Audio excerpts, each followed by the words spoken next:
तो इंसाफ अपने बच्चों का हक अदब से और हाथ जोड़ के मांगते हैं। इन्हीं थके हुए दस्ते तलब से मांगते हैं, इन्हीं थके हुए दस्ते तलब से मांगते हैं। हम अपने बच्चों का हक तो अदब से मांगते हैं, और वो भीख भी मांगते हैं हाकिम के लहजे में। हम अपने बच्चों का हक भी तो अदब से मांगते हैं। दर्द दिल को आशियाना चाहिए, दर्द दिल को आशियाना चाहिए। इम्तियाज भाई, आपको और आगे आ जाना चाहिए। इस लड़ाई के लिए मुझे लगता है राहुल गांधी के अलावा देश में दूसरा कोई भी विकल्प नहीं है। पार्लियामेंट से भी होम मिनिस्टर साहब और प्राइम मिनिस्टर साहब दोनों पार्लियामेंट में अपोजिशन नेता राहुल गांधी को फेस नहीं कर पा रहे और पार्लियामेंट से भी भाग जा रहे। ऐसी बहुत सारी वीडियोस भी आप लोगों ने ऑलरेडी देखा है। बंगाल की पॉलिटिक्स में कांग्रेस को मिली एक और बड़ी स्टेन। कोलकाता में एक प्रोग्राम के दौरान आईएसएफ के पुराने और एक्टिव लीडर इम्तियाज खान ने कांग्रेस का दामन थाम लिया। उसके साथ ही लोगों ने भी कांग्रेस की मेंबरशिप ली। कोलकाता के पीसीसी भवन में हुई इस ज्वाइनिंग प्रोग्राम में इम्तियाज खान ने कांग्रेस का झंडा थामा और राहुल गांधी की आइडियोलॉजी पर भरोसा जताते हुए बंगाल में कांग्रेस को ग्राउंड लेवल पर मजबूत करने का संकल्प लिया। ये ज्वाइनिंग पश्चिम बंगाल प्रदेश कांग्रेस कमेटी माइनॉरिटी डिपार्टमेंट के चेयरमैन शमीम अख्तर के हाथों हुई। इस मौके पर कांग्रेस के कई लीडर्स और वर्कर्स भी मौजूद रहे। प्रोग्राम में यूथ कांग्रेस के नेशनल कोऑर्डिनेटर और कस्बा से कांग्रेस के MLA candidate Zishan Ahmed, youth Congress के general secretary Mohammed Sarfaraz, West Bengal प्रदेश यूथ कांग्रेस कमेटी के जनरल सेक्रेटरी सुरेश दास और central Kolkata district youth Congress president Mohammed Salim समेत कई कांग्रेस लीडर्स नजर आए। इसके अलावा शहजाद अनवर, मोहम्मद जुनैद और अब्दुल सलाम समेत कई नेता और कार्यकर्ता भी प्रोग्राम में शामिल हुए। कांग्रेस लीडर्स का कहना है कि इम्तियाज खान के पार्टी में आने से ग्राउंड लेवल पर कांग्रेस को और मजबूती मिलेगी। इम्तियाज खान सोशल मीडिया पर भी अपनी बेबाक आवाज और पब्लिक इश्यूज को लेकर काफी एक्टिव रहे हैं। ज्वाइनिंग के दौरान उनके साथ कई और लोगों का कांग्रेस में शामिल होना भी देखा गया। अब कांग्रेस का फोकस आने वाले कोलकाता म्युनिसिपल कॉर्पोरेशन और हावड़ा म्युनिसिपल कॉर्पोरेशन इलेक्शन पर है।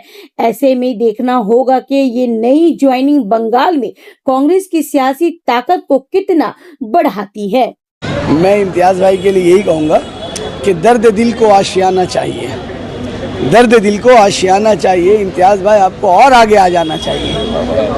जी इम्तियाज साहब, क्या कहेंगे जिस तरीके से आज आपने कांग्रेस ज्वाइन किया है? ये पहले आईएसएफ में थे, टीएमसी का डर से कांग्रेस ज्वाइन किया है या भाजपा के डर से ज्वाइन किया है या फिर कांग्रेस का हाथ मजबूत करना? देखिए, टीएमसी वाले खुद डरे हुए, इतने डरे हुए कि घर और दफ्तरों से निकल नहीं रहे, बाहर अंडा ना खा जाए। और आप लोग खुद मीडिया से बिलोंग करते हैं, तो ऐसी बहुत सारी खबरें आप लोगों ने खुद ही कवर किया होगा, मुझे कहने की ज़रूरत नहीं है।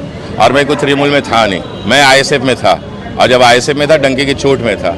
और आज कांग्रेस राहुल गांधी की टीम को ज्वाइन किया है तो डंके के चोट में ज्वाइन किया और अलल ऐलान ज्वाइन किया। और इंशाल्लाह आज के बाद समीर आलम और जितने भी कांग्रेस के कर्मी हैं, चाहे ग्राउंड लेवल से हो, चाहे पीसीसी प्रेसिडेंट साहब हो, तमाम के साथ में हूँ, उनके शाना बशाना, उनकी तमाम संघर्ष में, उनकी तमाम आंदोलन में, उनकी तमाम लड़ाइयों में संविधान के गाइडलाइन के अंदर रहते हुए मैं राहुल गांधी जी के हाथ को मजबूत करूंगा। और 2029 में सिर्फ मैं ही नहीं बल्कि पूरे देश की जनता राहुल गांधी को प्राइम मिनिस्टर के रूप में देखना चाहती है। इम्तियाज साहब, आप जो है आईएसएफ में फाउंडर मेंबर रहे हैं, आईएसएफ का अध्यक्ष रह चुके हैं, आईएसएफ को मजबूत करने में आपका एक बड़ा हाथ है, क्योंकि आईएसएफ से टिकट नहीं मिले इसीलिए कांग्रेस में है क्या? देखिए, मेरा कभी ये रेस नहीं था।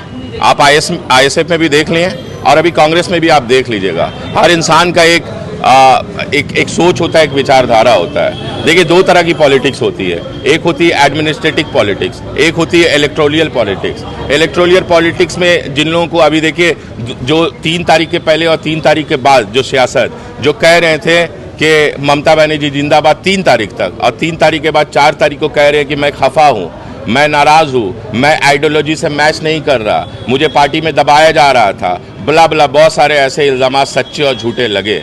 तो वो लोग सब इलेक्टोरल पॉलिटिक्स में थे, जिनको काउंसिलर, एमएलए, एमपी, उन लोगों को टिकट लेना है और हटना और अपनी दुकानदारी करनी है। लेकिन मैंने कभी पहले आईएसएफ में भी कभी कुछ वांट नहीं किया था। आज प्रदेश कांग्रेस ज्वाइन किया टीम राहुल गांधी को, यहाँ पे भी आप लोग आने वाले वक्त में खुद देख लीजिएगा कि मेरा सियासत का करियर किस ग्राफ में जा रहा है। और आप मीडिया से आपसे बेहतर कौन इसका जवाब दे सकता है। तो इंसाफ अपने बच्चों का हक अदब से और हाथ जोड़ के मांगते हैं, इन्हीं थके हुए दस्ते तलब से मांगते हैं, इन्हीं थके हुए दस्ते तलब से मांगते हैं। हम अपने बच्चों का हक तो अदब से मांगते हैं, और वो भीख भी मांगते हैं हाकिम के लहजे में। हम अपने बच्चों का हक भी तो अदब से मांगते हैं। तो हम गुहार लगाते हैं कि भाई आज लोग उम्मीद पर है आपसे, क्योंकि सरकार बनने से पहले आप यही गुहार लगा रहे थे कि 7 दिन में इंसाफ मिलेगा। लेकिन जब ऐसा आपके राज्य में हो रहा है तो हम लोग फिर से आपसे यही उम्मीद लगा रहे हैं, क्योंकि आप तमाम लोगों के चीफ मिनिस्टर साहब हैं। और अगर देश में किसी भी नारी, किसी भी बच्ची, किसी भी बेटी के साथ होता है, फिर हम लोग आपके तरफ ही देखेंगे। जैसे कल एक सीएम की तरफ देखते थे, आज आपकी तरफ इंसाफ का गुहार लगाएंगे, और उम्मीद सिर्फ इंसाफ का आपसे करेंगे। अगर आप इम्तियाज भाई किसी तारुफ के मोहताज नहीं, सिर्फ कलकत्ता नहीं पूरे हिंदुस्तान में इम्तियाज़ भाई को लोग जानते हैं। और मुझे बहुत खुशी है कि एक ऐसा चेहरा जो बेदाग चेहरा है और बेबाक चेहरा है, बेदाग और बेबाक, जो अपनी बात को डंके की चोट पे रखते हो, चाहे मौजू कोई भी हो, देश और दुनिया पे उनकी नज़र रहती है। सियासी गैर सियासी लोगों पे उनका एक अलग मकाम है। मुझे बहुत खुशी है कि वो आज कांग्रेस पार्टी में आए हैं, राहुल जी के हाथ को मजबूत करने के लिए आए हैं, कांग्रेस को मजबूत करने के लिए, समीर के हाथ को मजबूत करने के लिए और कांग्रेस पार्टी को मजबूत करने के लिए। कांग्रेस पार्टी सब इनके साथ है। देखिए, सबसे पहले तो बिस्मिल्लाहिर्रहमानिर्रहीम, अल्लाहुम्मा सल्ली अला मोहम्मद व आले मोहम्मद। सारी तारीफ़ें अल्लाह के लिए। कल मैं एक और पार्टी में था, आज मैं एक और पार्टी में हूँ। वो पार्टी एक आइडियोलॉजी के साथ चलती है जिसका नाम इंडियन सेकुलर फ्रंट है। मैं उसका साधारण संपादक शहर कलकत्ता का मदर में रहा, आप तमाम लोगों को मालूम है। और ऐसा नहीं है कि मैं ये नहीं कह सकता कि मुझे पार्टी से कोई तकलीफ़ थी या पार्टी को मुझसे कोई तकलीफ़ थी। जो लड़ाई है पूरे देश की, वो लड़ाई बहुत बड़ी है, और वो लड़ाई के लिए मुझे लगता है राहुल गांधी के अलावा कोई दूसरा अल्टरनेटिव नहीं है। और नौशाद सिद्दीकी साहब जो हमारे मैं आज भी उनको अपना बड़ा मानता हूं, आज भी उनको लीडर मानता हूं। मैं समझता हूं कि वो स्टेट पॉलिटिक्स में एक नेक्स्ट लेवल के एक पॉलिटिशियन है और फ्यूचर स्टार है वो पॉलिटिक्स से। लेकिन उनकी जो सोच है वो मगरिबी बंगाल तक महदूद है। लेकिन जो लड़ाई हमारी देश अभी लड़ रही है, उस लड़ाई के लिए मुझे लगता है राहुल गांधी के अलावा देश में दूसरा कोई भी विकल्प नहीं है। मैं पूरे दावा और गारंटी के साथ कह सकता हूं कि 2029 के पहले ही, और राहुल गांधी अपने हर एक मंच से कभी भी इस बेबाकी से पहले कभी आपने उनके इंटरव्यू में या किसी प्रेस रिलीज में आपने नहीं सुना होगा कि 1 साल के अंदर भाजपा सरकार और मोदी सरकार भाग रही है। आप देख रहे होंगे पार्लियामेंट से भी होम मिनिस्टर साहब और प्राइम मिनिस्टर साहब दोनों पार्लियामेंट में अपोजिशन नेता राहुल गांधी को फेस नहीं कर पा रहे और पार्लियामेंट से भी भाग जा रहे हैं। ऐसी बहुत सारी वीडियोज भी आप लोगों ने ऑलरेडी देखा है।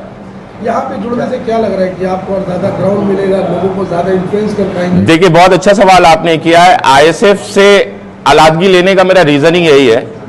मैंने पहले भी कहा, पार्टी से मुझे तकलीफ नहीं थी और पार्टी को मुझसे तकलीफ नहीं थी। आज भी हमारा रिलेशन माशाल्लाह बहुत अच्छा, एक बड़े भाई छोटे भाई जैसा। लेकिन क्योंकि आईएसएफ आप लोग भी जानते होंगे कि कलकत्ता डिस्ट्रिक्ट में मैं यहां का फाउंडर भी हूं और डिस्ट्रिक्ट कमेटी भी चला रहा हूं, लेकिन यहां पे आईएसएफ का एक मजबूत कोई एजेंडा के साथ कोई इरादा नहीं है।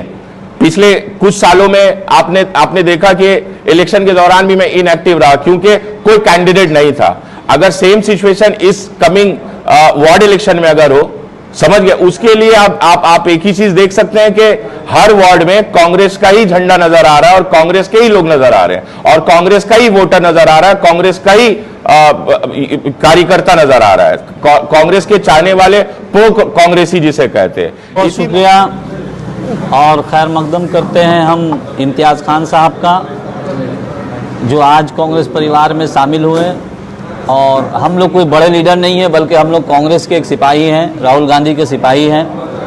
हमारे बीच मगरबी बंगाल अक़लियती सूबे के कांग्रेस के शहजाद अनवर साहब हैं। हमारे बीच जिशान भाई चलेंगे क्या? हमारे बीच Mohammed Sarfaraz youth Congress general secretary West Bengal. हमारे बीच मोहम्मद सलीम साहब हैं, इंटाली यूथ कांग्रेस के सदर हैं।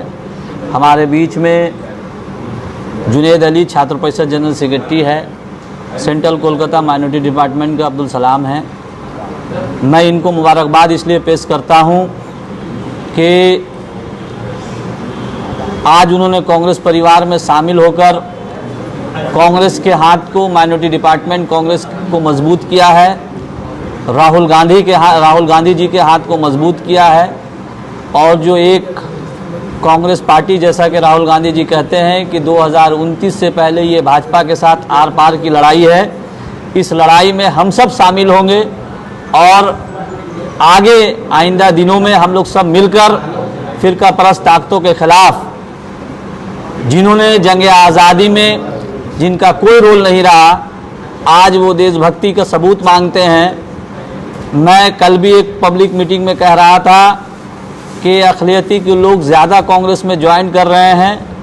मैं उन लोगों को याद दिलाना चाहता हूं, 1866 में जब ब्रिटिश सरकार के खिलाफ हमारे उलमाओं ने सबसे पहले, मुसलमानों ने सबसे पहले आगे बढ़कर ब्रिटिश साम्राज्यवाद के खिलाफ जिहाद का ऐलान किया था, क्योंकि इस्लाम धर्म, जो इस्लाम मज़हब है, वो ग़ुलामी की इजाज़त नहीं देता है।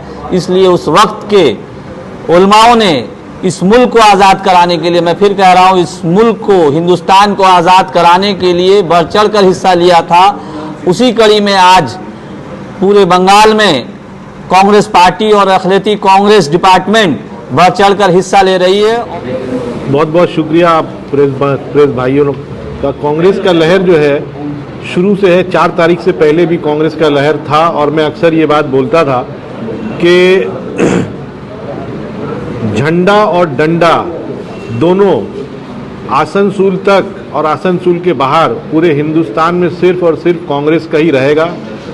4 के बाद जो है डंडा रह गया, झंडा बदल गया। कांग्रेस का झंडा और डंडा आज भी पूरे बंगाल में उसी तरह, हर वार्ड में उसी तरह लहराया जा रहा है। तो कल भी कांग्रेस पश्चिम बंगाल में था, आज भी कांग्रेस। कल हम भले ही थोड़ा दुर्बल थे, कमज़ोर थे, आज हम थोड़ा ताकतवर हो रहे हैं। तो कांग्रेस कल भी था और आज भी है और इंशाल्लाह आगे भी रहेगा।